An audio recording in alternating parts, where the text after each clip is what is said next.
You ask Tiger to calculate. This deals with finding the midpoint between 2 points. The midpoint between the 2 points is negative 0.5, negative 16.5. Let's solve it step by step.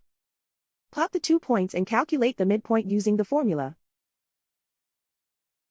The coordinates of point 1 are, x1 equals 76, y1 equals negative 10. The coordinates of point 2 are, x2 equals negative 77, y2 equals negative 23. PM represents the midpoint of the 2 points.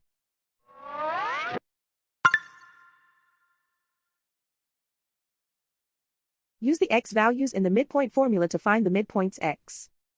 x1 equals 76.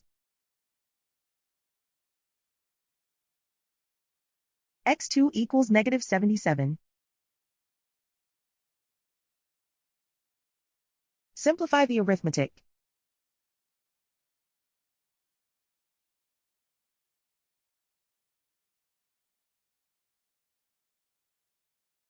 Use the y values in the midpoint formula to find the midpoints y. y1 equals negative 10.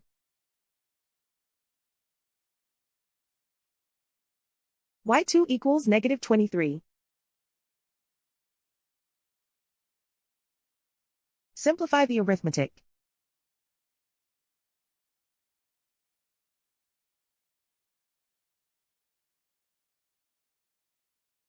And so, the midpoint is negative 0.5, negative 16.5.